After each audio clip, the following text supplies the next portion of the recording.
मेरे को 2 महीने के अंदर अंदर अपनी औकात पता चल गई थी। जहाँ मैं कहाँ अपने स्कूल का टॉपर हुआ करता था, एक छोटे शहर का, वहाँ जब इस बड़ी सी दुनिया में आया दिल्ली शहर में, तब पता चला भाई मैं टॉपर सिर्फ अपने स्कूल का था। इस लाइफ में तो मैं एवरेज ही हूँ। जब मेरी लिस्ट निकली थी ना कॉलेज की, मतलब कौन सा कॉलेज मेरे को अलॉट हुआ है, तब मेरे को ड्यू का टॉप कॉलेज मिला था और मैं बहुत खुश था कि अच्छा कॉलेज मिल गया, ये होगा वो होगा, पता नहीं क्या क्या हो रहा है, एक्सपेक्टेशन मतलब अच्छा हो रहा होगा सब। लेकिन किसी ने बैक साइड तो देखी नहीं यार, ना कोई दिखाता। यूट्यूब पे जितने भी जाओ लोग सारे होते हैं, किसे गाइस ये देखिए ये टूर है इस कॉलेज का, ये टूर है, कोई रियलिटी बताता ही नहीं यार। जब आते हैं हम कॉलेज के अंदर एंटर करते हैं, फिर एक दिन, एक हफ्ता, 2 हफ्ता, 3 हफ्ते, 4 हफ्ते, तब पता चलता है क्या रियलिटी है। रियलिटी तो 1 हफ्ते में पता चल जाती है, भाई कल जगह आ गए। क्यों भाई? अटेंडेंस का चक्कर इतना।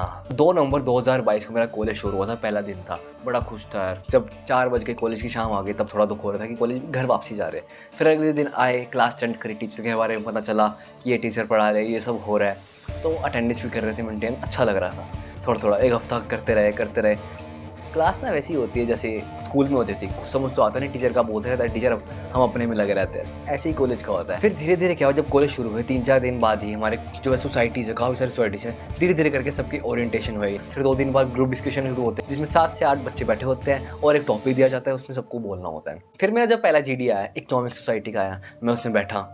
भाई जब बैठा, उन्होंने एबॉर्शन का टॉपिक दिया था, अबॉर्शन। तो टॉपिक आते हैं पहले तो कहाँ पर होते हैं हम यार, क्या होगा क्या नहीं होगा भाई, टॉपिक में क्या बोले भाई, कौन पहले बोलेगा, फट रही होती है भाई सच्ची में। तो जब GD हुआ, मैंने थोड़ा बहुत बोला था, तो उससे मेरा सिलेक्शन नहीं हुआ। जब रिजल्ट आया, फिर उसके बाद GD के बाद एक PI भी होता है। मेरे काफ़ी सोसाइटीज़ के जो है GD क्लियर हो गए थे, बट बहुत ही कमी का मेरा PI क्लियर हुआ था, पर्सनल इंटरव्यू, जहाँ पे बंदे की फाड़ के रख देते हैं दिमाग। क्वेश्चन ऐसे पूछे जाते हैं जो कि मतलब रिलेटेड नहीं, बच्चे के एक्सपीरियंस से रिलेटेड नहीं करते।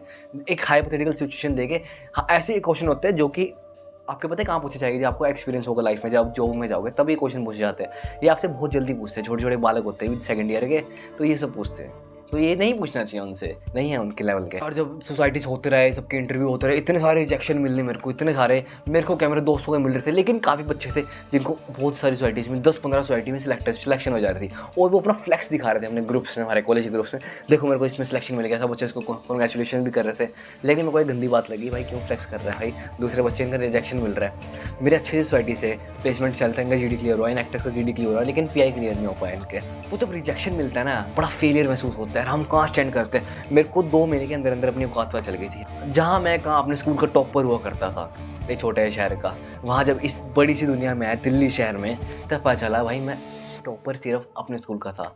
इस लाइफ में तो मैं एवरेज ही हूँ। तो पता चला यार मेरे से भी धुरंधर बैठे हुए हैं। जब अपने कॉलेज में आया, इतने बड़े कॉलेज में इतने सारे धुरंधर बच्चे बैठे हुए हैं जिनका इतना प्रोफेशनल एटीट्यूड है, जिनकी इतनी इंग्लिश जो इतनी फ्लुएंट है। क्यों है? क्यों इनके माइंड इतने शार्प है? क्यों इनके GD क्लियर होते हैं? क्यों इनके PI क्लियर होते हैं? यार कॉलेज मेरे को पता लगा था मैं फेलियर हूँ कॉलेज में, मेरे को इतना कॉन्फिडेंस ही नहीं आ रहा था अपने ऊपर, एक फेलियर महसूस हो रहा था, अलोनलीनेस, फ्रेंड्स कोई ढंग का नहीं मिल रहा था कॉलेज में, कम्युनिकेशन अपनी है नहीं यार, कॉन्फिडेंस नहीं आ रहा। तो यार इन सब चीज़ों को कैसे टैकल करना है यार, क्योंकि जो बच्चे जो कर रहे थे ना आगे धुरंधर बच्चे बैठे हो, क्यों उनके वो इनमें और हमारे में क्या डिफरेंस है? सब कुछ सेम दिख रहा है, सब कुछ सेम है, लेकिन डिफरेंस कहाँ आ रहा है यार? उस डिफरेंस की बात करूँगा, इस डिफरेंस को कैसे टैकल करना है और हमको लाइफ में क्या क्या लाना चाहिए जिस चीज़ को एक फिर जो गैप आ रहा है इतना बड़ा, इसको फिलअप कर सके। और मैं ये नहीं कह रहा कि we are still a failure यार, मैं आपकी कैटेगरी में आता हूँ, मैं भी ये नहीं कह रहा मैं भी बहुत टॉप लेवल का बच्चा हूँ, मैं भी आपकी कैटेगरी हूँ। We are not a still a failure, ये मत मानना कि अभी भी हम फेलियर है। अब हम ऐसी चीज़ें अपनाएंगे अपनी लाइफ में जो हमको इन बच्चों से भी आगे लेके जा सकती है। देखो समझो इन बच्चों का क्यों इतना डेवलप होता है, क्यों GD में इतने इनकी थिंकिंग प्रोसेस है, कैसे ढूंढ के ला रहे हैं वर्ड्स वगैरह, थिंकिंग कहाँ से ला रहे हैं, और इनकी कम्युनिकेशन स्किल इतनी बिल्ड कैसे है ऑलरेडी। देखो इनके पीछे क्या रीजंस है, ये बचपन से इनकी अपब्रिंगिंग में डिपेंड करते हैं। इनके पेरेंट्स पता है कितने एजुकेटेड हो गए, इनकी कम्युनिकेशन देखोगे ना इतनी हाई होती है, ये 5 स्टार क्लास से बिलोंग करते हैं लोग, इतने अमीर होते हैं। एक तो रिच फैमिली होते हैं जिनके पेरेंट्स जो इतने एजुकेटेड होते हैं, जो अपने पेरेंट्स, जिनके पेरेंट्स हैं ना अपने बच्चों को जो सिखाते हैं, जो खुद पेरेंट्स GK पढ़ते हैं वो अपने बच्चों को भी GK प्रोवाइड करते हैं, उनको सिखाते हैं दुनिया पॉलिटिक्स में क्या चल रहा है, इकोनॉमिक्स में क्या चल रहा है, सोशल क्या चल रहा है, सब सिखाते हैं। और कम्युनिकेट पता है इंग्लिश में करते हैं इनके पेरेंट्स। आजकल के पेरेंट्स भी जो है बच्चों से इंग्लिश में बात करते हैं और बच्चा भी इंग्लिश में बात कर रहा है, धीरे धीरे बदल रहा है, लेकिन अब से बदल रहा है, अब से ज़्यादा बढ़ गया इंग्लिश वाला। हमारे टाइम में इतना नहीं था। जो ये रिच क्लास फैमिली के इनके पेरेंट्स वैसे ही रहे, अपने बच्चों को एजुकेशन प्रोवाइड करता है, मतलब सिर्फ education in the academic sense नहीं, जनरल सेंस में भी यार। तो मैं एक पॉइंट बता रहा हूँ जो कि हर कोई बोलेगा यार, पर करता भाई बोलो नहीं उसे, मैं भी नहीं करता था, लेकिन अब कर रहा हूँ। मैं भी, करना पड़ता है भाई, आप भी करो ना। देखो क्या करना है आपको, डेली जो है न्यूज़पेपर पढ़ा करो भाई। न्यूज़पेपर मतलब पढ़ना भी होता है, सुनना भी होता है। सुनने वाला ज़्यादा ईजी है। यूट्यूब पर जाओ, सुनाने वाले बहुत बैठे हैं भाई, डेली आते हैं, डेली 5 बजे इनके अपलोड हो जाते हैं न्यूज़पेपर। मतलब सुनने वाले 1 घंटे का होता है, सिर्फ 1 घंटा सुन लिया करो 2x की स्पीड पे। आपको जो मेन टॉपिक लग रहा है वो स्किप करते करते देखते जाओ।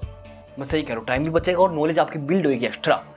तो ये करो ये चीज़। मैं कह रहा मैं पढ़ना, मैं भी नहीं पढ़ता भाई, मेरे को बहुत बोरिंग लगता है, मैं सुनता हूँ। इसलिए न्यूज़पेपर में बहुत सारी कैटेगरी ज्ञान आते हैं, आपकी ओवरऑल नॉलेज बिल्ड हो जाएगी। अभी तो आप कॉमर्स पढ़ रहे हो, अकाउंटेंसी, इकोनॉमिक्स, बिजनेस स्टडीज़, आपको सिर्फ यही याद होगा। लेकिन आप जीके पढ़ोगे ना, आपकी ओवरऑल नॉलेज बिल्ड हो जाएगी। आपको साइंस पता चल जाएगी, आपको टेक्नोलॉजी पता चलेगी, इकोनॉमिक्स, पॉलिटिक्स एंड इकोनॉमिक्स, आपको 5 चीज़ें पता चल जाएगी। बस 30 मिनट आपको देना है न्यूज़पेपर को, वो भी 2x की स्पीड पर देखना। जिसको पढ़ना पढ़ लो, जिसको सुनना सुन लो। मैं सुनने वाला तो आप भी सुन सकते। ये हो गया आपकी जनरल नॉलेज की बात। आप जीडी में बैठ रहे हो ग्रुप डिस्कशन में, तो आपको कैसे बोलना है, आपके लिए नॉलेज बिल्ड कर रहा हूँ जीके के लिए, मतलब आपकी जीडी के लिए नॉलेज बिल्ड कर रहा हूँ। साथ साथ आपको पीआई का ये पता चलेगा, आपके पर्सनल इंटरव्यू के लिए नॉलेज। अब बात करते हैं दूसरी कम्युनिकेशन स्किल के लिए। कम्युनिकेशन कैसे बिल्ड करते हैं इंग्लिश की? सिंपल बात है, आप जो है इंग्लिश के पॉडकास्ट सुना करो, अपने आपको इंग्लिश के एनवायरनमेंट में उठाओ। इंग्लिश के पॉडकास्ट किसके सुने? अब रणवीर अलाहाबादी है, उसके सुन लिया करो, बहुत अच्छे आते हैं। ये हो गया रणवीर। और दूसरी चीज़, इंग्लिश मूवी देख सकते हो, देखो यार, उसके सब टाइटल पढ़ते रहो। नॉवेल्स पढ़नी, नॉवेल्स पढ़ो, मतलब इंग्लिश इन्हीं से ही इंप्रूव होगा। You have to create an English environment around yourself. So choice is yours. आपको इंग्लिश इंप्रूव करनी है तो आपको इन्वायरमेंट वैसे क्रिएट करना पड़ेगा। बचपन से आप हिंदी बोलते आ रहे हो, क्यों बोलते आ रहे हो? क्योंकि सुनते आ रहे हो, आपने बचपन से सुनी हिंदी है, तो इंग्लिश सुनोगे बार बार, तो इंग्लिश बोलना भी शुरू कर दोगे, सोचना शुरू करोगे। जब सोचना शुरू करोगे तो फिर मुंह से अपने आप निकल जाएंगे। सिंपल टेक्निक है बहुत ज़्यादा। और इन 2 चीज़ों को जो है अपनी हैबिट बना लेना भाई, हैबिट बना लो। जो आप पर्सनल इंटरव्यू देने जाओगे, अपना कॉन्फिडेंस कैसे बिल्ड करें? आपने कुछ नहीं करना, आपने सिर्फ जो है कुछ लोगों की वीडियो देखनी, कुछ आइडल अपने सेलेक्ट कर दो, प्रोफेशनल पीपल जो बहुत प्रोफेशनल है, जो बहुत अपना बिहेवियर है ना, बड़ा एटीट्यूड में चलता है, जो उनका ऑरा होता है ना अलग ही होता है लेवल का, तो उनको फॉलो करना शुरू। उनका एक प्रोफेशनल एटीट्यूड होता है, एक बिहेवियर देखो उनका इतना स्ट्रेट चल रहा होता है, ना इधर देखेंगे ना उधर, सीधा अपने काम से काम होता है। तो अपना एक कॉन्फिडेंस बिल्ड करो, अपना एक प्रोफेशनल एटीट्यूड। तो प्रोफेशनल एटीट्यूड बिल्ड करना है तो आपको दूसरे का प्रोफेशनल एटीट्यूड देखना पड़ेगा, क्योंकि ह्यूमन साइकोलॉजी यही कहती है, जब हम दूसरे को देखते देखते जाते हैं ना, हम वैसे ही बनने लग जाते हैं यार। यूनिवर्सल फैक्ट है। मैंने आपको 3 मेन चीज़ें बताई, ये 3 मेन चीज़ें इतनी इंपॉर्टेंट है, बस आपको 30 दिन फॉलो करनी है। 30 दिन फॉलो कर लेते हो ना भाई, लिटरली कह रहा हूँ भाई, आपकी लाइफ इंप्रूव होने लग जाएगी। 30 दिन एक बार फॉलो तो करके देखो यार। अगर 30 दिन फॉलो कर भी लेते हो ना, इसके बाद आपको जरूरत नहीं पड़ेगी बोलने की बार अपने आप, फिर हैबिट डल जाएगी, अपने आप ही हैबिट बन जाएगी। बस आपको फॉलो करना पड़ेगा, आपको कंसिस्टेंट रहना पड़ेगा। और सबसे मेन चीज़ है ना, जब कॉलेज में आता है एक बच्चा, उसका फोकस ही टूट जाता है। इतनी सारी चीज़ें, ये वो, जो कबीर सिंह से इंस्पायर्ड हैं, वो तो सोच रहे होगे भाई कॉलेज आएंगे, बंदी बुंदी बटाएंगे, ये सब, पर मिलती नहीं यार, इतने अच्छे चांसेस नहीं होते।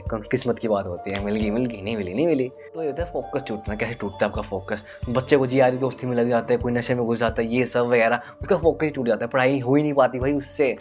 तो अपने आप को एक अच्छी इन्वायरमेंट रखो। जो बच्चे प्रोफेशनल कोर्स कर रहे हैं, CS वगैरह, तो वो तो ऑलरेडी स्टडी में डल जाए, उनको इतना बताने की जरूरत भी नहीं है, वो ऑलरेडी फोकस्ड है, उनको पता है कहाँ जाना है। लेकिन जो सिर्फ ग्रेजुएशन डिग्री कर रहे हैं, BCom ऑनर्स या इको ऑनर्स, ये लोग सिर्फ कोई की स्टडी करते हैं और उनका फोकस छूट जाता है, दोस्त यारी में चल जाता है, कोई हुमायूं टॉम जा रहा है, कोई इंडिया गेट जा रहा है, कोई रेड फोर्ट जा रहा है, ये कहीं घूमता रहता है, तो उसका फोकस छूट जाता है डेली का डेली। क्योंकि 5 बजे तक तो बच्चे कॉलेज में बैठे, उसके बाद सो जाते हैं 2-3 घंटा, रात हो जाती है, 80% ऑफ द डे ऐसे निकल गया। फिर रात में क्या, कुछ देख लो यार, बातें कर लो, मूवी देख लो, फिर सो जाते हैं, फोकस छूट जाता है, पढ़ाई हो ही नहीं पाती।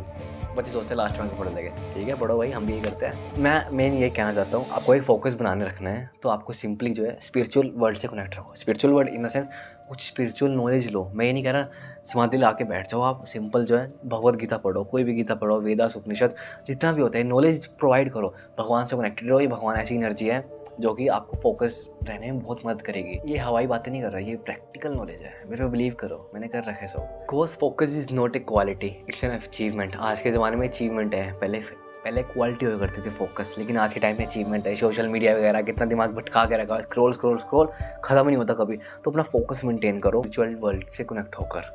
ये चीज़ है कुछ आपको जो फॉलो करनी है।